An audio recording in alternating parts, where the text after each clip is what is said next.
Sejak ribuan tahun lalu, masyarakat Nusantara telah memandang gunung bukan sekadar tumpukan batu, tanah, dan pepohonan yang menjulang ke langit, melainkan sebagai tempat bersemayamnya kekuatan yang lebih tua dari peradaban manusia itu sendiri.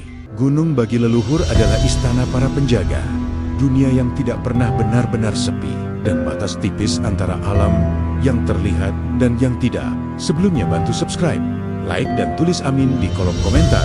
Semoga menambah wawasan dan keimanan kita. Amin. Karena itu, setiap gunung memiliki aturan, larangan, serta kisah-kisah yang diwariskan turun-temurun agar manusia tidak melangkah sembarangan. Kita awali dengan membuka pintu menuju dunia misteri itu, gerbang ke tanah larangan yang hanya bisa dipahami oleh mereka yang percaya bahwa alam lebih luas dari yang tampak. Pendaki-pendaki lama sering berkata bahwa sebelum memasuki wilayah gunung, seseorang harus menata niatnya terlebih dahulu. Ada yang menyebutnya sopan santun, ada yang menyebutnya etika spiritual. Namun intinya sama, gunung adalah wilayah yang hidup, yang memiliki penghuni dengan aturan yang harus dihormati. Di beberapa gunung, kata-kata tertentu tidak boleh diucapkan. Di gunung yang lain, pakaian berwarna merah dilarang keras, karena dianggap sebagai tantangan bagi makhluk penjaga. Bahkan, ada gunung yang diyakini mampu membaca hati manusia jika seseorang naik dengan niat buruk. Gunung itu sendiri yang akan menolak kehadirannya. Sejumlah tokoh adat dan penjaga gunung percaya bahwa setiap gunung memiliki energi utama yang menjaga keseimbangan alamnya masing-masing. Ada energi lembut yang terasa menenangkan, seperti pelukan ibu.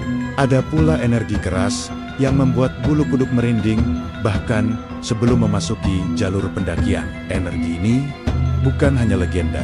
Banyak pendaki merasakan hal-hal yang tidak bisa dijelaskan secara logika. Ada suara langkah, padahal tidak ada seorang pun di belakangnya. Ada bisikan samar yang terdengar dekat, meski malam begitu sepi. Ada aroma bunga yang tiba-tiba muncul, walau tidak ada satupun tanaman berbunga di sekitar mereka. Semua itu, kata para tetua, adalah pertanda bahwa seseorang sudah terlihat oleh para penjaga alam. Namun misteri gunung tidak hanya tentang makhluk tak kasat mata. Ada pula kisah-kisah hilangnya pendaki secara misterius tanpa jejak, tanpa tanda, seolah ditelan begitu saja oleh rimbunan pepohonan.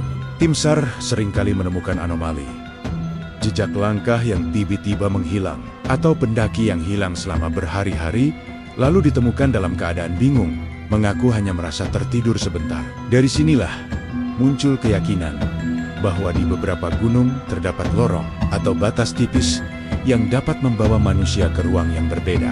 Tempat itu tidak bisa dipahami hanya dengan mata, tetapi dengan perasaan. Misteri gunung bukanlah sesuatu yang diciptakan untuk menakuti, tetapi untuk mengingatkan bahwa manusia hanyalah tamu di wilayah yang jauh lebih tua dari diri mereka.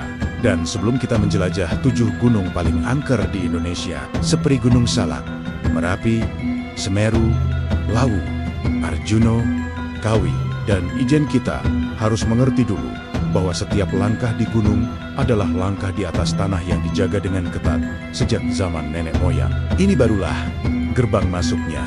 Dari semua gunung angker di Indonesia, nama Gunung Salak selalu muncul di urutan teratas, bukan tanpa alasan. Gunung yang berdiri gagah di Jawa Barat ini bukan sekadar tempat pendakian, tetapi wilayah yang dipenuhi cerita-cerita tentang hilangnya pendaki, pesawat yang jatuh tanpa sebab jelas, dan legenda tentang kerajaan gaib yang dipercaya menguasai lereng hingga puncaknya. Para warga sekitar sering mengatakan bahwa Gunung Salak adalah gunung yang hidup, gunung yang memilih siapa yang boleh masuk dan siapa yang tidak akan pernah kembali. Masyarakat adat sekitar Salak menyebut gunung ini sebagai tempat bersemayamnya sosok penjaga yang tidak boleh disebut namanya sembarangan. Sosok ini digambarkan tinggi, berwibawa, dan mampu muncul dalam berbagai bentuk. Kadang sebagai bayangan gelap, kadang sebagai manusia biasa yang hanya terlihat sekilas di persimpangan jalur pendakian.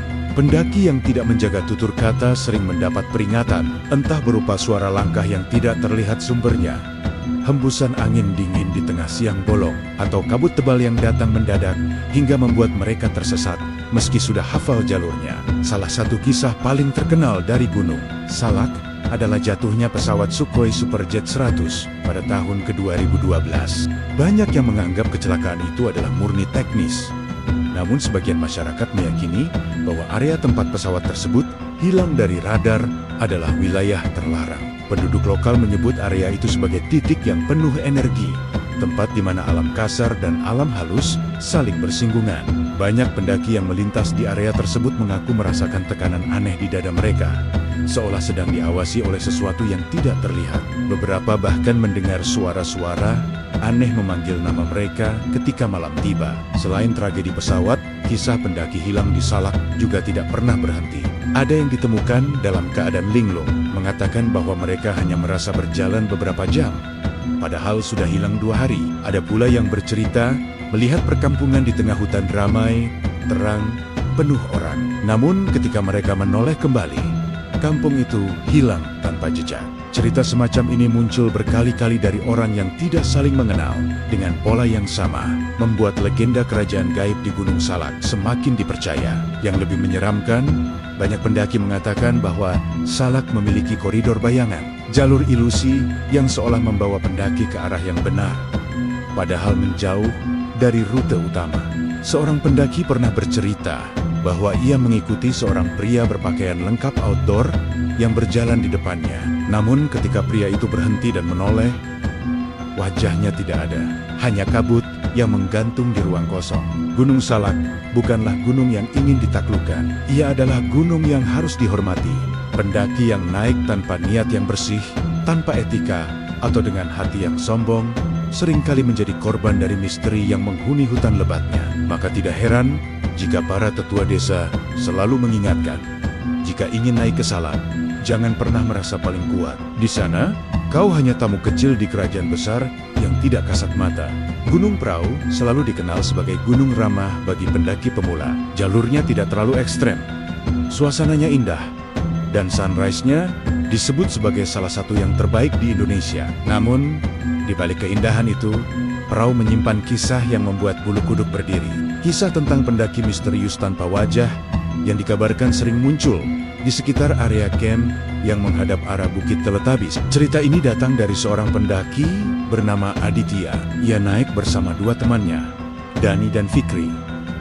Hari itu, kabut tebal turun cepat, lebih cepat dari biasanya. Suasana berubah hening, seperti meredam semua suara alam. Tepat menjelang maghrib, mereka melihat sosok seseorang berdiri di kejauhan, mengarah ke mereka. Tubuhnya tegap, memakai jaket hitam, tas carrier besar, namun ada sesuatu yang janggal. Orang itu berdiri mematung, seolah tanpa niat mendekat atau pergi. Dani melambaikan tangan, menawari untuk bareng mendirikan tenda, karena kondisi mulai gelap. Anehnya, sosok itu hanya diam, tidak bergerak sedikit pun. Ketika kabut tersapu angin, barulah mereka melihat sesuatu yang membuat mereka terpaku. Wajah sosok itu tidak ada mata, mulut, hidung, hanya permukaan pucat yang rata seperti topeng kosong. Aditya spontan mundur, tubuhnya gemetar. Ketika ia berkedip, sosok itu sudah tidak ada. Tidak berjalan pergi, tidak terdengar langkah, hanya hilang begitu saja, seolah kabut menelannya kembali. Malamnya, saat mereka bertiga berada di dalam tenda, suara langkah kaki terdengar mengitari tempat mereka mendirikan camp. Langkah itu berat, gesekannya seperti seseorang membawa carrier besar. Dani membuka sedikit resleting tenda untuk mengintip. Namun ia langsung menutupnya sambil terengah ia melihat bayangan sosok yang sama, berdiri tepat di belakang tenda mereka. Namun yang paling menyeramkan terjadi setelah mereka turun. Ketika memeriksa foto-foto di Puncak, mereka menemukan sesuatu yang tidak ada saat pengambilan gambar. Pada salah satu foto sunrise, terlihat sosok pendaki tanpa wajah berdiri di belakang mereka, lebih dekat daripada yang mereka kira. Penduduk lokal punya kepercayaan bahwa di beberapa titik Gunung Prau, terutama daerah jalur lama dan area bukit luas, ada penunggu yang sering meniru wujud manusia.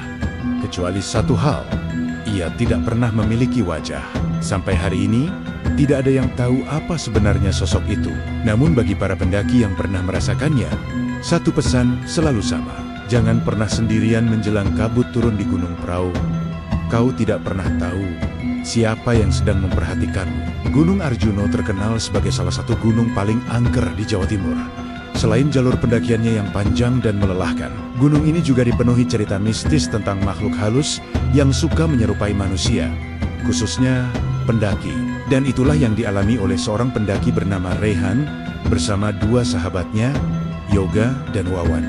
Mereka naik melalui jalur Tretes, jalur yang dikenal sepi namun penuh cerita aneh. Sore itu, kabut mulai turun perlahan, membuat jarak pandang hanya tersisa beberapa meter. Rehan berjalan paling belakang, sementara Yoga dan Wawan berada di depan. Mereka masih bisa saling melihat, meski hanya terlihat sebagai bayangan samar. Di tengah perjalanan, Yoga menoleh ke belakang dan berkata, "Bro, cepetan, kita jangan kepisah." Rehan mengangguk dan mempercepat langkah. Namun anehnya, beberapa menit kemudian, ketika kabut mulai menipis, Rehan melihat Yoga dan Wawan sudah jauh di depan. Ia heran, kenapa mereka bisa bergerak secepat itu. Rehan kembali mempercepat langkah. Ia bisa melihat dengan jelas sosok Yoga yang memakai jaket merah. Sosok itu menoleh sebentar dan melambaikan tangan, memberi isyarat agar Rehan mendekat. Rehan pun berlari kecil, mencoba menyusul, tapi ketika kabut terbelah oleh angin, Rehan langsung berhenti. Sosok Yoga yang ia ikuti menghilang begitu saja. Tidak ada langkah, tidak ada suara. Seolah sejak awal tidak pernah ada siapapun di sana. Panik, Rehan berteriak memanggil teman-temannya. Tidak lama kemudian, terdengar suara sahutan dari arah belakang. "Rehan, kamu ngapain di situ?" Rehan menoleh dan terkejut. Yoga dan Wawan berlari menghampirinya dari arah berlawanan dengan tempat ia mengejar sosok tadi. Mereka mengatakan bahwa sejak kabut turun, mereka pikir Rehan berada di depan karena mereka tidak melihatnya sama sekali. Dengan kata lain, sosok yang Rehan ikuti bukanlah Yoga. Malamnya, saat mereka beristirahat di pos Mahabena, Rehan masih syok. Namun, kejadian belum selesai. Ketika mereka hampir tidur, terdengar suara seseorang memanggil dari luar tenda. Suaranya sangat mirip suara Yoga. "Bro, keluar bentar, bantuin gua." Padahal Yoga sedang tidur di dalam tenda. Wawan langsung menutup rapat pintu tenda dan berbisik, "Jangan ditanggapi. Di Arjuno, kalau ada yang nyamar jadi kita, itu bukan manusia." Mereka bertiga tidak tidur semalaman, ditemani suara langkah dan panggilan yang terus meniru suara teman mereka. Sampai hari ini, banyak pendaki yang percaya bahwa Gunung Arjuno dihuni makhluk peniru yang suka mengambil rupa orang terdekat untuk menyesatkan para pendaki. Gunung Merapi dikenal sebagai gunung teraktif di Indonesia. Namun selain memuntahkan lava dan awan panas, Merapi juga menyimpan dunia tak kasat mata yang dipercaya jauh lebih ramai daripada dunia manusia. Dan salah satu tempat paling angker di gunung ini adalah sebuah area yang disebut Pasar Bubrah. Nama ini bukan sekadar sebutan melainkan gambaran dari suasana pasar yang katanya masih beroperasi di dunia lain. Kisah berikut datang dari seorang pendaki bernama Seno. Ia naik melalui jalur Selo bersama 3 temannya. Cuaca cerah, angin tipis, dan tidak ada tanda bahaya. Namun ketika mereka sampai di Pasar Bubrah menjelang maghrib, udara mendadak berubah dingin dan sunyi. Seno merasa bulu kuduknya merinding tanpa sebab. Mereka mendirikan tenda dan mulai memasak mie instan. Saat itulah Seno mendengar suara yang membuatnya tertegun. Ada suara ramai seperti banyak orang berkokap-kaikap dalam jarak jauh. Suara riuh, samar, campur baur, persis seperti suasana pasar. Ia sempat berpikir itu mungkin pendaki lain. Tapi ketika ia keluar dari tenda dan melihat sekeliling, tidak ada siapapun. Hanya tenda mereka, pasir, bebatuan, dan sisa-sisa awan Merapi. Tiba-tiba salah satu temannya, Arlan, memecah kesunyian. "Bro, lu denger nggak suara orang jualan?" Seno mengangguk. Mereka saling pandang dengan wajah cemas. Lalu suara itu semakin jelas. Ada teriakan seperti pedagang memanggil pembeli. Ada suara logam jatuh, bahkan suara langkah kaki yang bergerak cepat, seolah banyak orang sedang lewat. Namun, tak ada satupun yang terlihat. Semakin malam, suara itu berubah. Kini terdengar seperti benda-benda dilempar. Suara tertawa yang berat dan panjang, dan bisikan-bisikan yang terasa berada tepat di belakang leher. Saat Seno mencoba tidur, ia mendadak terbangun karena mendengar suara seseorang berbicara tepat di samping tenda pindah. "Tempat ini buat kami. Wajah Seno pucat. Teman-temannya juga merasakan hal yang sama. Mereka seperti dikepung oleh sesuatu yang tidak terlihat. Arlan akhirnya memutuskan untuk keluar dan melihat, tapi saat ia membuka resleting tenda, angin kencang langsung menghantam, membawa aroma seperti belerang bercampur bau tubuh manusia yang berdesakan. Di sana, berdiri beberapa bayangan hitam samar, bergerak seperti orang berjualan, tapi tanpa wajah.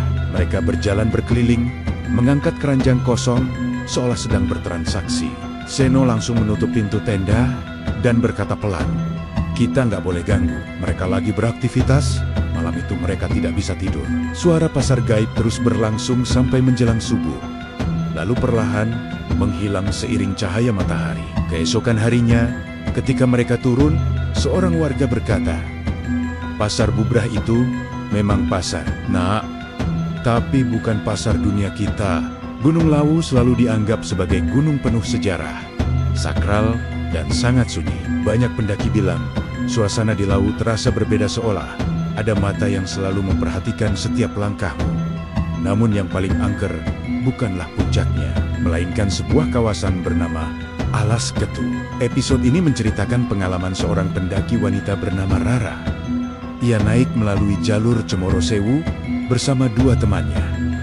Sejak awal perjalanan, hawa dingin Lawu terasa menusuk, tapi saat memasuki kawasan Alas Ketu, udara berubah drastis. Angin berhenti, hutan menjadi terlalu sepi, seolah seluruh suara hilang dari dunia. Rara sempat berkata, "Kok sunyi banget ya, kayak hutan tanpa hewan?" Temannya mencoba bercanda, tapi ekspresi mereka tidak bisa menyembunyikan rasa takutnya. Bahkan, suara ranting patah pun tidak terdengar. Saat itulah Rara melihat sesuatu. Di kejauhan, ada sosok tinggi, sangat tinggi berdiri di antara pepohonan. Sosok itu tidak bergerak, hanya memandang mereka. Namun ketika Rara berkedip, sosok itu hilang. Ia tidak mau membuat panik, jadi ia diam. Tapi tak lama setelah itu, Rara merasakan bulu kuduknya berdiri. Ada yang mengikuti dari belakang, langkah kaki. Namun langkah itu tidak berbunyi seperti manusia. Lebih ringan, lebih cepat, lebih tidak masuk akal. Ketika mereka berhenti, langkah itu juga berhenti. Saat mereka berjalan lagi, suara itu kembali muncul. Temannya, Wira, akhirnya sadar dan berkata pelan, "Ra, jangan nengok ya, tapi kayaknya ada yang ngikutin kita." Mereka mempercepat langkah, namun hutan tetap sunyi, terlalu sunyi. Sunyi yang membuat telinga terasa berdenging. Tiba-tiba, dari tengah pepohonan, muncul aroma bunga melati yang sangat kuat. Padahal tidak ada bunga melati di sekitar mereka, dan aroma itu seringkali dikaitkan dengan penjaga gaib di Gunung Lawu. Rara mulai panik. Ia merasa ada yang menyentuh bahunya. Ketika ia menoleh, tidak ada apa-apa. Tapi bekas sentuhan itu dingin seperti es. Malam tiba ketika mereka sampai di pos kelima.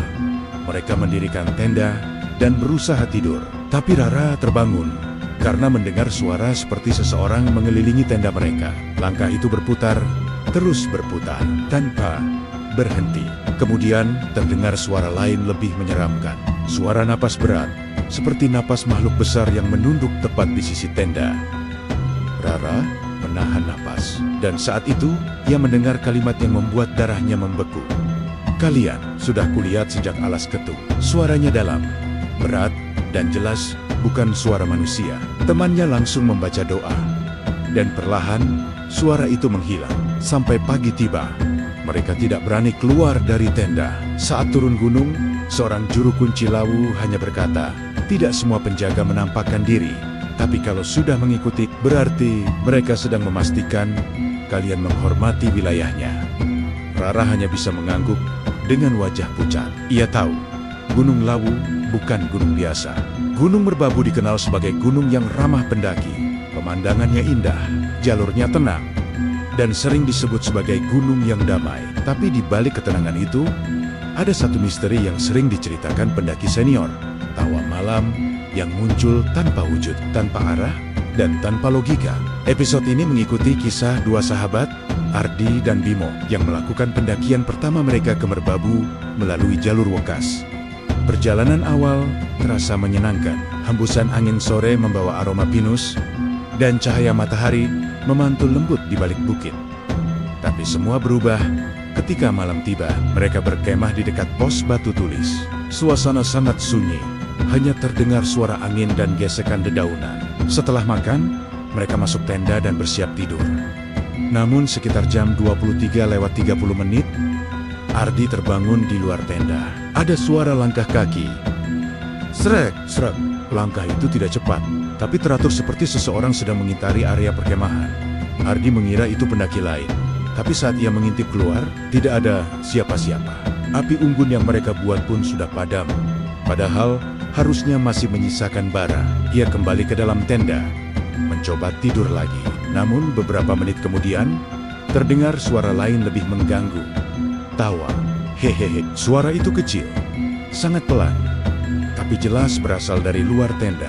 Ardi langsung membangunkan Bimo. Bim, dengar nggak? Bisiknya. Bimo mengangguk.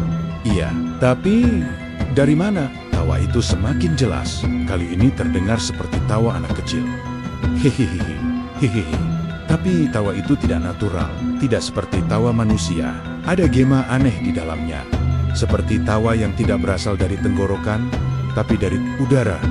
Bimo memberanikan diri keluar tenda dengan senter. Ia memutar cahaya ke segala arah. Tanah kosong, hutan gelap, tidak ada tanda-tanda manusia. Namun ketika ia menyorot ke arah pepohonan, ia melihat sesuatu. Di balik batang pinus, terlihat seperti wajah putih, sangat putih. Hanya separuh wajah yang terlihat, seolah memperhatikan mereka. Tapi saat ia mengarahkan senter langsung ke sana, wajah itu hilang. Benar-benar hilang, seperti asap. Tawa itu tiba-tiba berubah. Tidak lagi suara tawa kecil, tapi terdengar seperti tawa banyak orang bersahutan dari segala arah. Hehehe. Seolah seluruh hutan ikut tertawa. Ardi dan Bimo membaca doa sekuat mungkin. Setelah beberapa menit, suara itu hilang. Seketika sekali lagi meninggalkan keheningan total. Pagi hari, mereka turun dengan wajah pucat. Di pos peristirahatan, mereka bertemu seorang warga yang kebetulan sedang mengambil kayu. Saat mereka menceritakan kejadian itu, warga itu hanya berkata tenang. Oh, itu biasa. Merbabu itu ramai, nak. Tapi yang ramai bukan cuma pendaki. Senyumnya tipis. Ardi dan Bimo saling menatap. Mereka tahu betul, mereka tidak tertawa malam itu. Tapi sesuatu di hutan Merbabu melakukannya. Gunung Lawu sudah lama dikenal sebagai gunung paling sangat misteri di Jawa. Bukan hanya karena banyaknya cerita tentang petilasan kuno, arwah penunggu, dan pasukan tak kasat mata, tetapi juga karena satu legenda yang hingga kini masih menjadi bahan bisik-bisik para pendaki, Pasar Setan. Episode ini mengikuti kisah sepasang pendaki, Fajar dan Reno, yang melalui jalur Candi Cito. Mereka berangkat sore hari, berharap bisa mencapai pos Argo Dalem sebelum malam. Namun karena hujan dan kabut tebal, mereka terpaksa mendirikan tenda lebih awal di sebuah tanah lapang kecil tidak jauh dari jalur. Saat malam turun, kabut semakin tebal hingga jarak pandang hanya beberapa meter. Angin berhembus dingin, membawa aroma tanah basah yang pekat. Awalnya semuanya baik-baik saja, mereka makan, bercanda, lalu mencoba tidur lebih cepat. Tapi sekitar pukul 1 dini hari, Reno terbangun karena suara aneh. Bukan suara angin, bukan suara binatang, tapi suara ramai, seperti banyak orang sedang beraktivitas. Dari luar tenda terdengar suara langkah cepat, suara gesekan kain, dan suara barang-barang yang digeser. Lalu terdengar jelas suara seseorang berteriak, "Sayur! Sayur! Ayo, dibeli! Murah! Murah!" Reno langsung duduk. Jantungnya serasa berhenti. Fajar, yang juga terbangun, terlihat sama pucatnya. "Bro, siapa yang bisa jualan sayur di ketinggian begini?" Tengah malam, di tengah kabut, suara lain muncul. "Kain, kain bagus, kain halus. Ambil saja." Lalu suara yang lebih besar, seperti seseorang menarik gerobak kayu. Krek, krek, krek. Semakin dekat, semakin jelas, seperti berada tepat di depan tenda mereka. Fajar memberanikan diri membuka sedikit resleting tenda. Hanya beberapa sentimeter, cukup untuk melihat keluar. Saat itu juga tubuhnya kaku, karena yang ia lihat bukanlah sesuatu yang bisa ia jelaskan kepada siapapun. Di tengah kabut pekat, ada bayangan-bayangan hitam dalam jumlah banyak berjalan, dalam arah tidak jelas, seperti orang sibuk di pasar. Namun seluruh tubuh mereka tidak utuh. Ada yang hanya torso, Ada yang tanpa kepala, ada yang tampak berjalan tapi tidak menyentuh tanah. Bayangan itu bergerak cepat, lalu menghilang, lalu muncul lagi dari sisi lain. Seperti pasar yang selalu hidup, tapi tanpa dunia nyata. Di antara kerumunan itu, terlihat satu sosok memakai topi caping, berdiri tegak menghadap tenda mereka. Namun, wajahnya gelap. Tidak ada mata, hidung, atau mulut. Hanya kehampaan. Sosok itu mengangkat tangan, seolah menawarkan sesuatu. Est, mau, beli. Fajar refleks, menutup tenda dan berdoa sekuat-kuatnya. Reno ikut membaca doa, sambil menahan tangis. Suara pasar itu terus ada selama beberapa menit, lalu perlahan menghilang, seperti ditiup angin. Pagi hari, mereka menemukan sesuatu yang membuat bulu kuduk mereka berdiri. Tepat di depan tenda, ada seikat daun bawang basah masih segar, seperti baru dipetik. Padahal, semalam, tidak ada satu manusia pun selain mereka di daerah itu. Penduduk sekitar yang mendengar cerita mereka hanya tersenyum tipis. Namanya juga Lau. Nah, kadang yang berdagang bukan manusia. Gunung Salak Gunung yang dari jauh tampak tenang dan hijau, justru menyimpan salah satu kisah paling kelam dalam dunia pendakian Indonesia. Banyak orang menyebut kawasan ini sebagai segitiga Bermuda Neya, Jawa Barat, karena saking banyaknya kejadian hilang, tersesat, dan gangguan gaib yang menimpa para pendaki maupun pesawat yang melintas. Episode ini mengikuti kisah seorang pendaki berpengalaman bernama Arman yang ingin menantang dirinya dengan mendaki lewat jalur paling jarang dilalui, jalur Cidahu menuju Kawah Ratu. Sejak awal, Arman sudah merasakan suasana yang berbeda. Aroma belerang menusuk hidung, angin yang tidak stabil, serta suara hutan yang seperti berlapis seakan ada suara lain di balik pepohonan yang sedang mengamati. Namun ia tetap melanjutkan perjalanan, menenangkan diri bahwa semua itu hanya sugesti. Masalah dimulai saat ia memasuki area hutan cemara yang dikenal penduduk sebagai gerbang. Di tempat ini, banyak pendaki melaporkan kejadian aneh. Kompas berputar-putar, GPS mendadak mati, dan jalur tiba-tiba berubah bentuk. Awalnya jalur terlihat jelas, tapi setelah Arman melangkah 5 menit, semuanya berubah menjadi kabut pekat. Jalur hilang, suara hutan menghilang, dan hanya terdengar satu hal, suara langkah kaki. Mengikuti dari belakang, Arman berhenti. Langkah kaki itu berhenti. Arman berjalan lagi. Langkah itu terdengar lagi lebih dekat. "Siapapun itu, jangan bercanda!" teriaknya. Tidak ada jawaban, hanya suara nafas asing. Berat dan dalam, Arman berlari. Kabut makin tebal, dan di antara kabut itu muncul siluet seperti seseorang berdiri dengan kepala tertunduk. Tubuhnya sangat tinggi, terlalu tinggi untuk ukuran manusia. Arman terpaku. Sosok itu bergerak perlahan, seolah melayang, dan berhenti hanya beberapa meter di depannya. Wajahnya tidak terlihat, hanya kegelapan seperti lubang hitam. Arman memutar badan dan lari tanpa melihat ke belakang. Ia tidak tahu berapa lama ia berlari, tapi tiba-tiba kakinya tersandung akar besar dan ia terjatuh. Ia bersiap untuk bangun, namun sesuatu membuatnya terpaku. Akar yang ia injak bukanlah akar pohon, melainkan seperti tanggan. Tangan panjang berwarna hitam legam mencengkeram tanah seperti sedang merangkak. Dalam kepanikan, Arman berdoa sekuat yang ia bisa dan memaksakan diri berdiri. Ia kembali berlari, sampai akhirnya menemukan suara air tanda ia mendekati sungai kecil. Biasanya, sungai adalah jalan pulang. Dan benar saja, setelah menelusuri alirannya, ia kembali menemukan jalur pendakian utama. Saat sampai di base camp, tubuhnya gemetar hebat. Para penjaga pos menatapnya serius, lalu berkata, "Kamu lewat daerah terlarang. Banyak yang tak kembali dari sana. Dan kalau kamu selamat, berarti ada yang mengantar." Arman hanya menunduk, masih mendengar dalam benaknya suara langkah kaki yang mengikutinya di dalam kabut.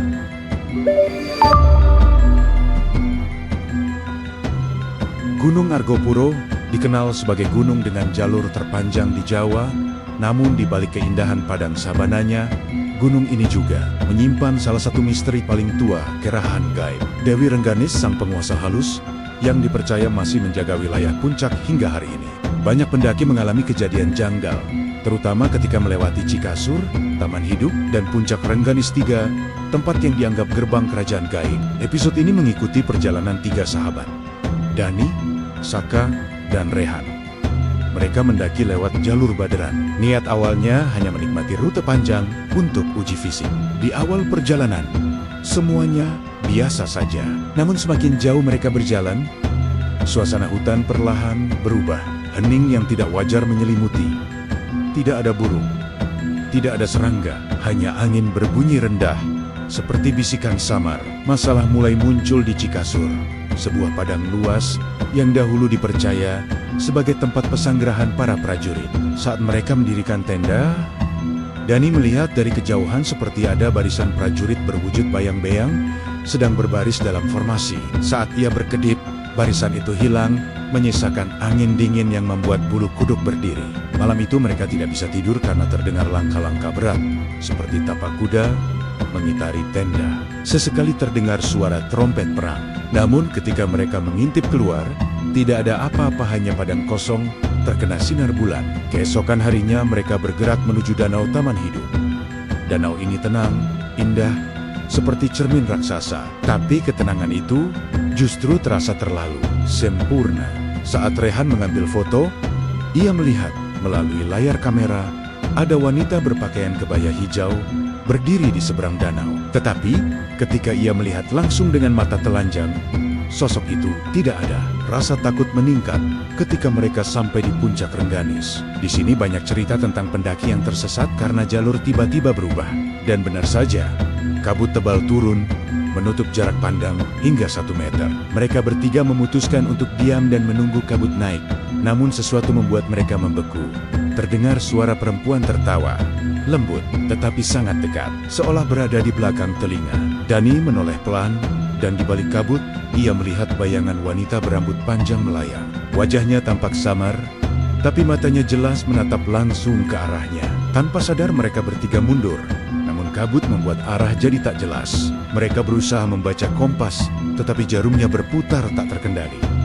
"Jangan bicara apapun, jalan terus lurus," ujar Saka dengan suara gemetar, mengingat pesan para sesepuh desa. Setelah berjalan hampir 1 jam tanpa tahu arah, mereka akhirnya keluar dari kabut, muncul tepat di jalur turun menuju hutan pinus. Mereka tersungkur lega. Saat kembali ke base camp, salah satu porter yang melihat mereka langsung berkata, "Kalian beruntung, Dewi Rengganis biasanya tidak melepaskan tamu yang memasuki istananya." Dani, Saka, dan Rehan hanya saling menatap, sadar bahwa mereka baru saja melewati wilayah yang tak seharusnya diinjak manusia sembarangan. Gunung Salak sudah lama dikenal sebagai salah satu gunung paling angker di Pulau Jawa.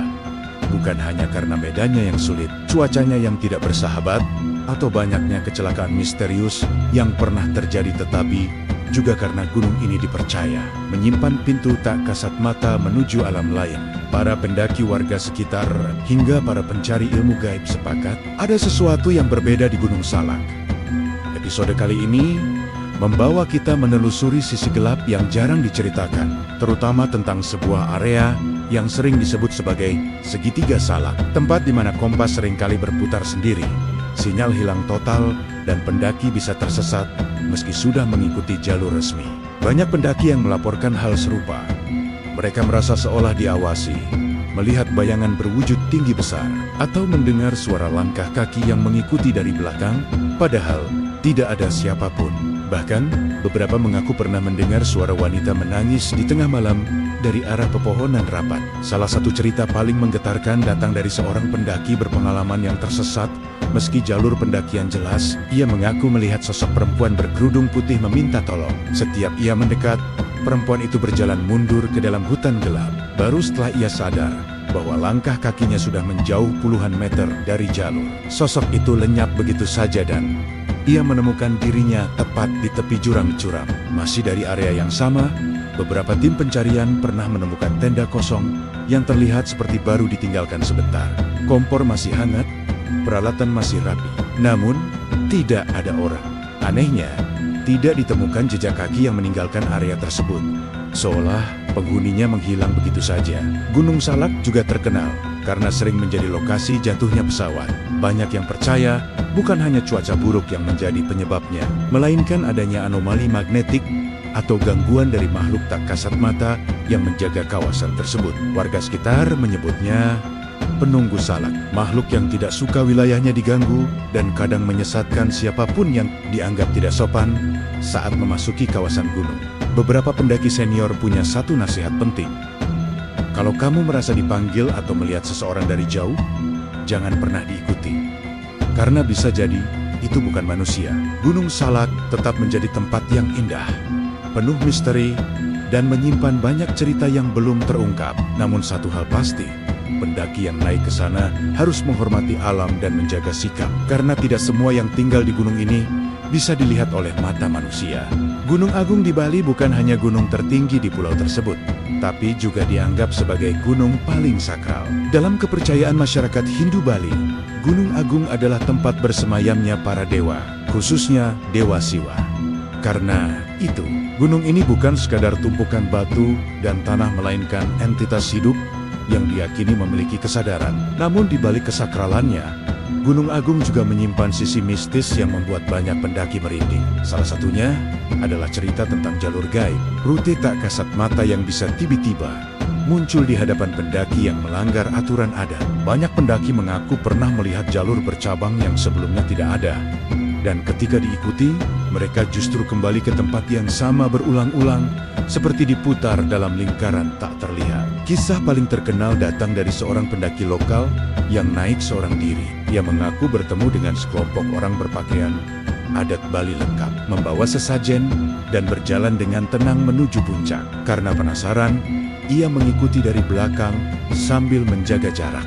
Namun ketika kabut turun sebentar, dan ia kehilangan pandangan, rombongan itu hilang begitu saja tanpa jejak, tanpa suara, seolah menguap dari dunia nyata. Ada pula laporan tentang suara gamelan halus yang terdengar di tengah malam. Padahal, tidak ada desa atau upacara dalam radius beberapa kilometer dari area perkemahan. Suara itu biasanya datang dari arah puncak, seperti sedang ada ritual yang dilakukan oleh makhluk yang tidak bisa dilihat manusia. Pendaki senior selalu mengingatkan, jangan menirukan suara gamelan atau ikut bersuara, karena kamu bisa dianggap mengganggu mereka.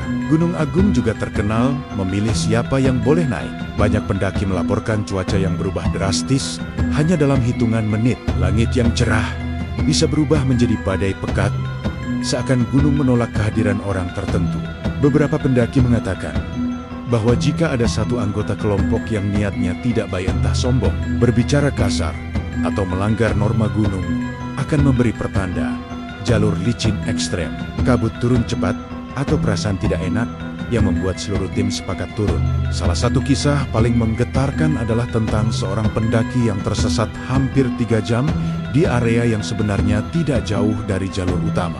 Ia mengaku merasa diantar kembali oleh suara lelaki tua yang memanggilnya pelan ketika ia sampai di jalur dan menoleh untuk berterima kasih. Tidak ada siapapun di belakangnya. Gunung Agung tetap menjadi salah satu gunung paling sakral dan misterius di Indonesia. Keindahannya luar biasa, tapi rasa hormat adalah kunci utamanya. Karena menurut masyarakat Bali, Gunung Agung selalu melihat, jika kamu sopan, dia akan melindungi. Gunung Rinjani di Lombok adalah gunung megah yang dikenal dengan pemandangan super indah. Namun di balik kecantikannya yang mendunia, Rinjani menyimpan kisah-kisah mistis yang sudah dipercaya masyarakat Sasak sejak turun-temurun. Mereka meyakini bahwa Rinjani adalah tempat bersemayamnya Dewi Anjani, penguasa alam gaib yang menjaga kesucian gunung. Banyak pendaki yang mengaku merasakan aura berbeda ketika memasuki wilayah hutan Rinjani. Suasana yang awalnya ramai bisa berubah tiba-tiba menjadi sunyi, mencekam. Daun-daun tidak bergerak, angin berhenti, dan suara burung mendadak hilang, seolah seluruh alam sedang memperhatikan kedatangan para pendaki. Para guide lokal selalu memberi pesan penting. Jangan berbicara sembarangan dan jangan merasa paling berani. Karena menurut mereka, penghuni Rinjani tidak suka kesombongan. Salah satu kisah yang sangat sering diceritakan adalah tentang penampakan wanita berbalut selendang putih yang berdiri jauh di tepi tebing saat sore hari. Banyak pendaki mengira itu adalah pendaki lain yang sedang istirahat, tapi ketika didekati, sosok itu menghilang begitu saja. Penduduk lokal percaya bahwa sosok itu adalah perwujudan Dewi Anjani, sekadar memberi pertanda agar manusia tetap menjaga tingkah laku. Situasi paling mistis biasanya terjadi di sekitar Danau Segara Anak, tempat yang dipercaya sebagai lokasi favorit para makhluk halus. Beberapa pendaki mengaku melihat cahaya seperti obor berjalan di kejauhan pada malam hari. Padahal, tidak ada jalur atau kamp pendaki lain di area tersebut. Ada juga yang mendengar suara ketukan batu seperti orang memancing. Namun ketika cahaya senter diarahkan, suara itu hilang total. Salah satu cerita paling menyeramkan datang dari seorang pendaki yang tersesat saat hendak turun ke Segara Anak. Ia berjalan sendirian karena terpisah dari rombongan. Tiba-tiba, ia melihat seorang pria tua memakai pakaian adat Sasak, memberi isyarat seolah meminta dia mengikuti. Para guide lokal menyebut itu sebagai penuntun gaib yang baik hati, sosok yang kadang menolong pendaki yang tersesat. Satu larangan besar di Rinjani adalah tidak boleh berbicara kotor. Sudah banyak kisah pendaki yang menyepelekan aturan ini, lalu mengalami gangguan, mulai dari suara langkah mengikuti dari belakang, tenda yang bergoyang tanpa angin, hingga bayangan hitam di ujung mata. Menurut warga Lombok, itu adalah peringatan halus agar manusia lebih sopan di wilayah yang penuh energi leluhur. Keindahan Rinjani memang memukau. Tapi seperti kata orang Lombok, Rinjani bukan gunung biasa. Dia tempat suci. Kalau kamu menghormatinya, dia akan membawamu pulang dengan aman. Gunung Merbabu sering dikenal sebagai gunung yang kalem, ramah, dan penuh padang savana indah. Tapi jangan salah, para pendaki lama tahu bahwa Merbabu memiliki energi sunyi yang sangat kuat, berbeda dari gunung lain di Jawa Tengah. Banyak yang mengatakan, di Merbabu, kamu tidak merasa sendirian. Meski kamu tahu, kamu sendirian. Merbabu dipercaya sebagai tempat bersemayamnya pasukan gaib penjaga yang dalam cerita Jawa disebut bala prajurit. Mereka diyakini sebagai prajurit tak kasat mata yang menjaga wilayah kerajaan gaib di puncak Merbabu, terutama di jalur Wekas dan Selo. Beberapa pendaki bercerita bahwa saat mendaki dini hari, mereka melihat barisan cahaya seperti obor bergerak perlahan di kejauhan, tersusun rapi seperti pasukan yang sedang berpatroli. Ketika didekati, tidak ada apa-apa, hanya kabut tebal dan hawa dingin. Gunung ini terkenal dengan sunyi yang berbicara. Banyak pendaki mendengar gumaman pelan, langkah kaki dari balik savana, atau suara seseorang memanggil nama mereka padahal tidak ada siapapun di sekitar mereka. Guide lokal selalu memperingatkan, jika kamu mendengar namamu dipanggil, jangan menoleh. Karena konon, itu ulah makhluk halus yang ingin mengajakmu tersesat. Salah satu lokasi paling angker adalah Savana 1. Tempat yang terlihat indah, tapi menyimpan kisah kelam. Beberapa pendaki yang bermalam di sini mengaku melihat bayangan hitam sangat besar berjalan di antara kabut. Ada pula cerita tentang tenda yang seperti didorong dari luar, seolah ada seseorang yang mencoba masuk, tapi ketika dicek, hanya angin yang terasa berputar dingin. Di jalur Wekas, ada cerita terkenal tentang prajurit berkuda. Seorang pendaki pernah melihat siluet hitam menyerupai lelaki berpakaian kerajaan menunggangi kuda, berlari melewati bukit kecil, lalu menghilang di balik pepohonan. Banyak yang percaya itu adalah salah satu penjaga gaib Merbabu yang sedang berpatroli.